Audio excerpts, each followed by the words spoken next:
السلام علیکم۔ کتاب کا نام ہے دل دریا سمندر، جسے لکھا ہے واصف علی واصف صاحب نے، اور اس کا جو آج ہم چیپٹر سنیں گے اس کا نام ہے تقدیر بدل جائے تو۔ تقدیر کو اگر وہ فطرت کہہ دیا جائے جس میں انسان پیدا ہوتا ہے، تو تقدیر کا بدل جانا ایک ناممکن سی بات ہے۔ پہاڑ کا اپنی جگہ سے ٹل جانا ممکن ہے، لیکن فطرت کا بدل جانا ناممکن ہے۔ شیر بھوک سے مر جائے گا لیکن گھاس نہیں کھائے گا، کیونکہ شیر کی فطرت میں ایسے نہیں۔ شیر کا مقدر گوشت ہے، شیر کی تقدیر اس کے مزاج کی شکل میں اس کے ساتھ ہے۔ شاہین کو شاید معلوم ہی نہ ہو کہ فطرت نے اس کی فطرت میں بلند نگاہی اور بلند پروازی اس طرح شامل کر دی ہے کہ اسے پرندوں کی دنیا کا بادشاہ کہا جاتا ہے۔ اس کے برعکس فطرت نے کرگس کو بلند پروازی تو دی ہے، لیکن پست نگاہی کا یہ عالم ہے کہ گدھ کی خوراک ہی مردار ہے۔ پرجا گدھ ہو یا راجا گدھ، مردار کے بغیر نہیں رہ سکتا۔ مردار خوری اس کی تقدیر ہے، اس کا مقدر ہے۔ گدھ کی آنکھ مردار اجسام کے علاوہ کچھ اور دیکھنے سے قاصر ہے۔ کائنات کی ہر شے کو اپنے اپنے مقدر کے لیے مقرر کر دیا گیا ہے۔ کسی شے کو اپنے مدار اور اپنے حصار سے باہر نکلنا دشوار ہے۔ اجسام اور افراد اپنے مزاج سے نکل کر اپنے آپ کو قائم نہیں رکھ سکتے۔ ہر ذی جان اور بے جان شے کا اپنی تقدیر میں پابند رہنے کا عمل ہی اس کائنات کی استقامت اور اس کے حسن کا راز ہے۔ اگر ہوائیں چلنے سے انکار کر دیں تو نظام ہستی ختم ہو جائے، سورج تپش سے باہر نکل جائے تو کائنات درہم برہم ہو جائے۔ ہر شے اپنے مقدر میں رہن رکھی جا چکی ہے۔ انسان کو اکثر یہ بات ناگوار لگتی ہے کہ اس کے لیے ایک تقدیر بھی مقرر کر دی گئی ہے۔ پابندی اور جبر انسان کو کبھی پسند نہیں رہا۔ اسے آزادی اور آزاد خیالی سے محبت ہے۔ اگر انسان سے یہ کہہ دیا جائے کہ پستیوں میں رہ کر بلندیوں کی تمنا کرنا ہی اس کا مقدر ہے، تو شاید یہ بات اتنی واضح نہ ہو۔ پابندیوں میں آزادیوں کی تمنا انسان کی سرشت میں تو ہے، لیکن وہ آزادی کی خواہش کو مقدر کی مجبوری ماننے پر بھی تیار نہیں۔ بہشت میں انسان کو ہر طرح سے آزادی تھی، خوشی تھی، محنت کے بغیر خوراک میسر تھی، کیا نہیں تھا؟ صرف ایک پابندی تھی کہ اس درخت کے قریب نہیں جانا۔ انسان نے اپنا بہشت قربان کر کے یہ پابندی آخر توڑ ہی دی۔ انسان آزادی چاہتا ہے، مقدر سے بھی آزادی۔ کوئی شخص پیدا نہیں ہوتا جب تک اس کے ہمراہ اس کا مقدر نہ پیدا ہو، اچھا یا برا۔ مقدر ضرور ہوتا ہے، اس میں تعجب کی کوئی بات نہیں۔ انسان کے ماں باپ ہی اس کا مقدر ہے۔ اب پیدا ہونے والا بچہ والدین کی صفات لے کر پیدا ہوا، اسے وہ ماحول ملا، وہ عقائد ملے، وہ مزاج ملا، وہ محبت، وہ شفقت، جو ملا سو ملا۔ نفرت ملی تو بھی مقدر ملا۔ بہرحال پیدا ہونے والے کے ساتھ تقدیر موجود ہے، اس مقدر سے مفر نہیں۔ انسان اپنے والدین کی تاثیر سے بچ نہیں سکتا۔ والدین کی فطرت ہر طرح سے اولاد پر اثر انداز ہوتی ہے، اثر بڑھتے بڑھتے تقدیر بن جاتا ہے۔ انسان کا اپنا چہرہ اس کی تقدیر ہے۔ عمل اور کردار کے اظہار سے پہلے انسان کا چہرہ اس کے لیے پسندیدگی اور ناپسندیدگی کے جذبات پیدا کر چکا ہوتا ہے۔ انسان کی تقدیر اس کے مزاج کی شکل میں اس کے اندر موجود رہتی ہے۔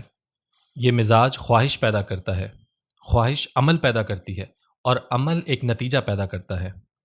ہم نتیجے کو مقدر کہہ لیں یا اس مزاج کو جس سے یہ نتیجہ نکلا، فرق نہیں پڑتا۔ مقدر بہرحال انسان کے ساتھ ہے۔ تقدیر کے مقابلے میں انسان نے تدبیر کا تصور رکھا ہوا ہے۔ تدبیر یا حسن تدبیر ہی دراصل تقدیر کی مہربانی ہے۔ ہماری تدبیریں تقدیر کی معاوت ہے، تقدیر کے مقابل نہیں آ سکتی۔ جب برے دن آتے ہیں تو انسان کی تدبیریں غلط ہو جاتی ہیں۔ ہمیں غلط یا صحیح مشورہ دینے والا دوست تقدیر کا قاصد ہوتا ہے۔ کیا تقدیر بدل سکتی ہے؟ اگر تقدیر بدل جائے تو بدلنے سے پہلے بھی تقدیر کا ہونا بے معنی سا ہے۔ تقدیر بدل جائے تو حاصل بھی ہے تقدیر۔ دراصل تقدیر نہیں بدلتی، جو بدل جائے وہ تقدیر نہیں۔ اگر مقدر اچھا ہو تو کہیں نہ کہیں سے کوئی نگاہ مرد مومن کی نگاہ بن کر تکلیف دور کر جاتی ہے۔ نگاہ مرد مومن ہی تقدیر ہے سب کے لیے نہیں ہے، جس کے لیے ہے اس کا مقدر۔ تقدیر پر بحث کرنا مناسب نہیں ہے۔ جبر و قدر کے مسائل بحث سے حل نہیں ہوتے۔ جو کچھ ہو گیا، جو گزر گیا، اسے تقدیر کہہ لیا جائے، اور جو ہونا ہے، آنے والا ہے، اسے امکان کہہ لیا جائے تو بات سمجھ میں آ سکتی ہے۔ آنے والا بدل سکتا ہے کیونکہ ابھی آیا نہیں۔ گزرا ہوا بدل نہیں سکتا کیونکہ وقت کا پہیہ واپس نہیں ہو سکتا۔ یہی تقدیر ہے کہ جو گیا وہ واپس نہیں آیا۔ اگر وہ واپس آیا تو وہ نہیں تھا، سب کچھ بدل گیا تھا۔ جب انسان کا شعور بیدار ہوتا ہے، وہ اس کائنات کی ہمہ رنگ نیرنگیوں کا جائزہ لیتا ہے۔ وہ اپنے لیے کچھ پسند کرتا ہے، کچھ انتخاب کرتا ہے۔ بس یہی لمحہ انتخاب لمحہ تقدیر ہے۔ تقدیر ہمیں ہماری عاقبت کے سامنے لے جاتی ہے۔ یہ خوش نصیبی بھی ہے اور بد نصیبی بھی ہو سکتی ہے۔ موسیٰ علیہ السلام کو معلوم نہیں تھا کہ آگ کی تلاش ان کے لیے کون سا مقدر لانے والی ہے۔ ہم نہیں سمجھ سکتے کہ ہمارا انتخاب ہمارے لیے کیا دشواریاں اور کیا آسانیاں لائے گا۔ ایک غلط فیصلہ زندگی کو بہشت سے نکال کر دوزخ میں ڈال دیتا ہے، اور اسی طرح ایک قدم خوش بختی کا قدم دوزخ سے نکال کر ہمیں بہشت میں پہنچا سکتا ہے۔ اس کائنات میں ایسا ہوتا ہی رہتا ہے۔ معمولی واقعات، بہت معمولی واقعات بڑے غیر معمولی نتائج کے ذمہ دار ہو سکتے ہیں۔ تقدیر صرف میرا عمل ہی نہیں، تقدیر میرے دوست کا عمل بھی ہے۔ دوست ناراض ہو جائے تو میری تقدیر بگڑ سکتی ہے، حالانکہ میری تقدیر کا میں ہی مالک ہوں۔ ہماری آدھی تقدیر ہمارے اعمال میں ہے اور آدھی ان کے اعمال میں جو ہم سے وابستہ ہیں۔ انسان اپنی تقدیر آپ بنائے یا اسے بنی بنائے تقدیر مل جائے، فرق نہیں پڑتا۔ ہم ایک مقررہ مدت تک یہاں ہیں اور اس کے بعد ہمارا سفر ختم ہو جائے گا۔ اس کے بعد ہمارے فیصلے ہمارے اعمال یا ہمارے نتائج پر نہیں بلکہ ہماری نیات پر ہوں گے۔ اچھی نیت ہی اچھا مقدر ہے۔ اس شخص کی تقدیر بگڑ جاتی ہے جس کی نیت میں فطور ہو۔ نیت کا برا انسان مقدر کا برا ہوتا ہے۔ تقدیر کا تعلق منشاء الہی سے ہے اور تدبیر کا تعلق میری منشا ہے۔ جو کچھ اللہ نے میرے لیے مقرر کر رکھا ہے وہ مجھے مل کر رہے گا۔ میری سعی، میری کوشش بغیر منشاء الہی کے مجھے کچھ نہیں دے سکتی۔ میں تقدیر کے حصار سے نہیں نکل سکتا کیونکہ میں وجود سے باہر نہیں نکل سکتا۔ میں آسمانوں کی وسعتوں میں نہیں رہ سکتا۔ میرا ٹھکانہ زمین ہے، یہی میرا مقدر ہے۔ میں گاڑی میں سوار ہونے سے پہلے کسی بھی ذریعے سفر کا انتخاب کر سکتا ہوں۔ بڑے امکانات ہیں، سفر کے لیے بڑے ذرائع ہیں، لیکن جب میں گاڑی میں سوار ہو جاتا ہوں تو یہ میرا مقدر ہے۔ میں اپنے لیے امکانات کے دسترخوان سے تقدیر کی ڈش منتخب کرتا ہوں۔ مجھے اپنے انتخاب پر گلہ نہیں، اس لیے میں تقدیر سے راضی ہوں۔ وہ انسان جو اپنی زندگی سے مطمئن ہے وہ ہر طرح کی تقدیر سے مطمئن ہے۔ جو خود اپنے سے راضی نہیں وہ تقدیر سے کیوں راضی ہوگا؟ دنیا کے عظیم انسان صاحب مقدر تھے، صاحبان نصیب تھے۔ ان کا عمل تو واضح ہے، ایسا عمل کرنے سے تو اتنی عظمت پیدا نہیں ہو سکتی۔ پیغمبر صلی اللہ علیہ وآلہ وسلم کے دین پر چلنے والے ضرور فلاح پا سکتے ہیں، لیکن پیغمبروں کا مقدر دیکھیں کہ کس کے گھر میں پیدا ہو کر کیا بن گئے۔ اس کائنات کے اندر تقدیر نے عجب تقسیم کی ہے۔ کہیں نغمہ ہے، کہیں رنگ، کہیں مور، کہیں کوا۔ پہاڑ کو میخوں کی طرح گاڑ دیا، دریا کو روانی ملی، مچھلی تیرتی ہے، پرندے اڑتے ہیں، سورج روشن ہے، رات تاریک، زندگی فانی ہے، زندگی عطا کرنے والا باقی ہے۔ اسی مقدر کی دلاویزیوں میں ہم نے چند روز زندگی میں صرف کرنی ہے۔ اپنے لطف میں سفر کریں۔ میرا مقدر، میرے مالک نے میرے لیے بہتر مقرر فرمایا ہے۔ کوئی جھگڑے کی بات نہیں۔ میری تقدیر کی لکیر میرے ہاتھ میں بھی ہے اور اس کے ہاتھ میں بھی جس سے میرا تعلق ہے۔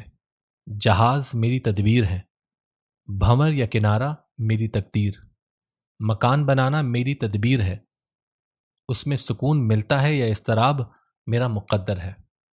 اگر انسان پیدائش میں اور موت میں آزاد نہیں تو اس کی زندگی کیسے آزاد ہو؟